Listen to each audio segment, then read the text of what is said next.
gay years, that's a long ass fucking time, 15 minutes. Okay, that's a long time.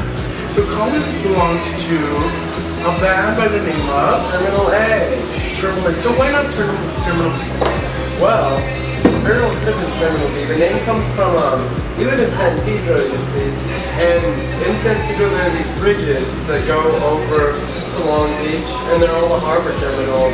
We're kind of like influenced by industrial, and we live in Southern California, and we drive over the bridges. It looks like the fucking fight scene from Blade Runner, so that's where we got our name from. Yeah. All those big iron towers, right? Shipping containers. Right, right up when you're like taking the freeway up to the fourth number. It would be, I think it's the 47. The 47. Yeah, the 47. Crazy. So, yeah. How many band members are there? Just me and my friend and roommate, Lee. Yeah, if you just saw on YouTube with him, that's the guy with the blonde hair. Yeah, blonde hair. It's so funny the contrast between you and him. Completely opposite. How does that work out? It works out quite well, because like, we're spiritually aligned on some level.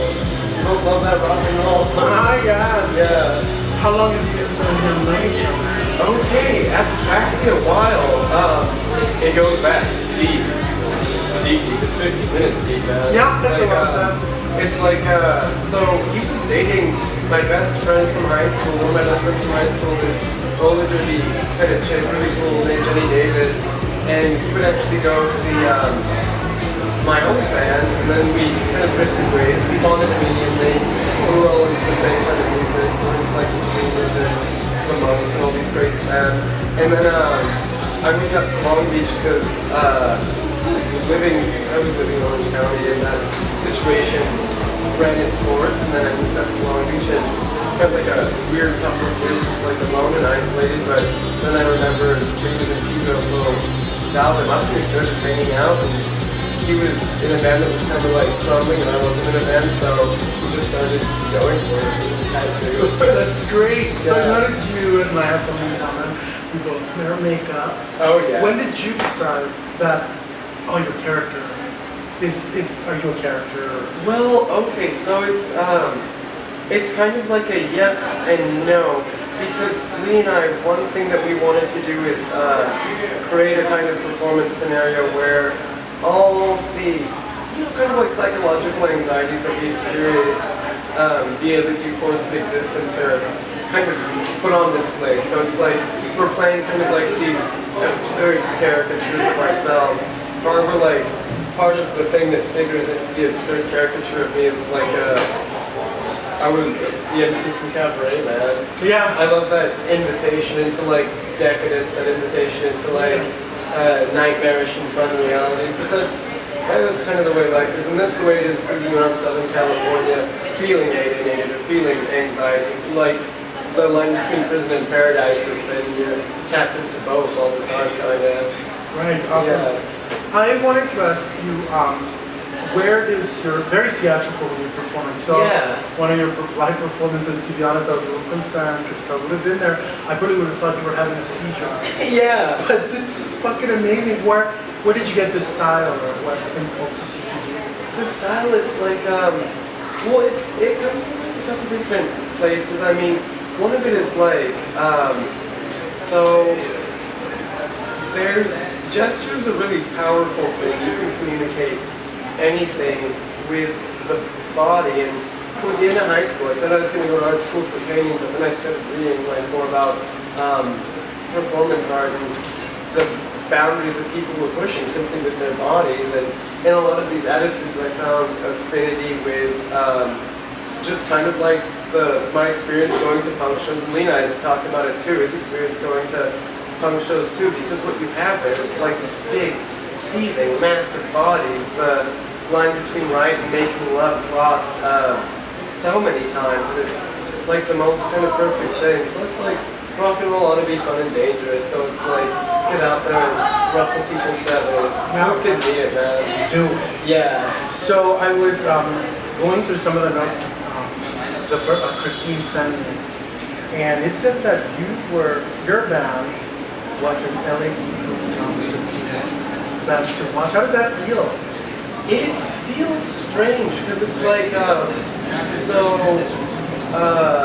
Lee dipped out of high school early, and I actually finished high school late, so there's kind of this running narrative of, I guess, being like a fuck up, or if you have like a different kind of ideology or perceive reality differently, always in opposition to the culture that surrounds you. So it's like, I guess it's weird that knowing that people relate to us enough to have that be the case. It's a big deal. No, it's really good. Yeah. It's really good. We were excited. I almost cried, man. It's like I can't imagine. You know, yeah, that's great. Especially like when you're working on like something, when you're in isolation, just working on minor things, either messing around on a synthesizer or writing lyrics. You don't expect anything from it, really. Right. Yeah, do it for yourself. Yeah, you're just trying to convey like an emotion or something. You're doing it because you have to. You're doing it because it's the one thing that's not like a vested service industry day job. Right. You know? You're right. So where do you gather influence or inspiration? Oh, all across the board. Lee and I, like, a lot of what comes out has to do with discussions about our personal histories, discussions about culture and how culture influences a personal history. Like, no matter what, you coexist in a cultural landscape that forms you, and then you in turn kind of form that. So there are all these like musical references, of course, but there are also personal references and references to like visual art and stuff like that. It's all just trying to, you know, make a cultural artifact that we're happy with and that we feel like should exist. Right. Yeah. I'm always fascinated by the dynamic of two people, or just more than one person working on something creative. How does that work, and how do you guys share? Who and Lee? Yeah, Lee. Too bad you weren't here, but next time, okay? Dude, fuck work, let's lurk. Come on. Next time. How do you guys share? Well, actually, it's pretty perfect because we can both write half the song, so we do. Like Lee, he'll sometimes have a riff, or I'll sometimes mess around. And I can't do much in the way of music. I know more about sound engineering, like engineering the sounds on the synthesizer, but like I'll maybe get something that's like a couple measures and then show it to him, or he'll show me a riff, and we'll just kind of like jam on it. And when you work with electronics too, because it's so stuttered, you program little parts into the computer and the computer plays on that. It's more like a conversation. It's like an ever-unfolding conversation because you can change anything when you want to and go back and, kind of like reassess certain parts.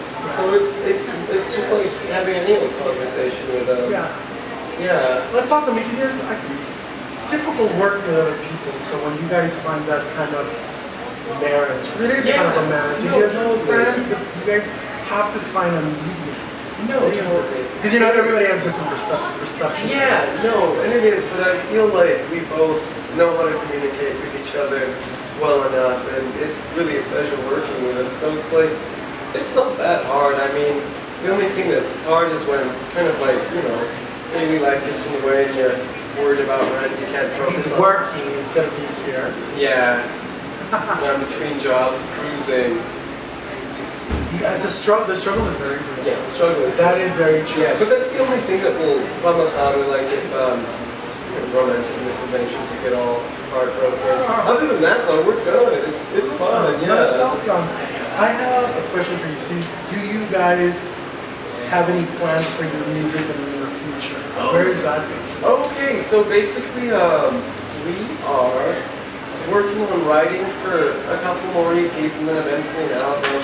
We just, we pirated Logic and all these fantastic plugins, digital synthesizers a while ago, and we're finally good with them, because before I just used busted electronics equipment from the 90s, like, since high school, so we got used to the idea of new possibilities, and we're just kind of doing some trial and error and kind of refiguring what sounds we can get, what sounds work, what sounds don't. But yeah, we're definitely working on like an EP, so like maybe like a year at the most, it should like a real thing. So like in a year you see an EP coming? Yeah, definitely. And then we're gonna try and write for a whole way.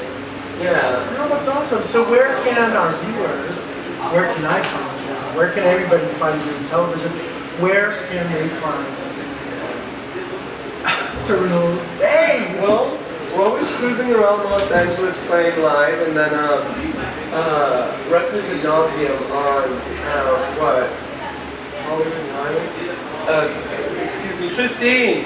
What are the streets that Records ad nauseum is on? Sunset and Highland? Yeah, Sunset and Highland. That's like a cool clothing store and like a small label that puts us out. So that's it. Our shit's there, and then we got the Bandcamp obviously because it's the digital age. Right. Yeah. Instagram, Facebook, Twitter, Grindr, Growler. I mean, where do you guys? Not Twitter. But I still don't even know what Twitter is really. Grindr and Growler, I know what those are. Yeah. You're like, what's up? But definitely Facebook and Instagram. Oh, cool. What's the name of it? I think our Facebook is facebook.com/Pacific Water and Power. Yes. We'll make sure that we have that information underneath the link somewhere. Yeah, exactly. Okay, yes, that might not give it fine. I know. Well, it's awesome. It was so great to have you here. Yeah, thank you so much. Anything else? Actually, you are going to be performing here. Am I correct? Or are you? Yeah, no, the 15th, I believe. The 15th of September. September 4. For Shezilla. Shezilla, September 14th at the Heart of Art. At the Heart of Art, of course. And then there's a bunch of good bands. Like I know there's going to be a dance piece. I know I believe by Holly, and then Cat Museum, Hot MT. There's going to be a lot of great bands, and you don't want to miss it at the Heart of Art. And this is like a show in 2 parts. There's going to be another show on the 14th, so I suggest all you people out there cruise out to both, because Lord knows you're not doing anything else. Right, because you know you're not doing anything else. Yeah. So don't fool yourself. What you need to do is also go to the Heart of Art Facebook page. It's Heart of Art. Like the page, share it if you already like it, and get a lot of these, give a lot of exposure to these type of great bands, which the Heart of Art is really proud of always having edge and up and coming bands.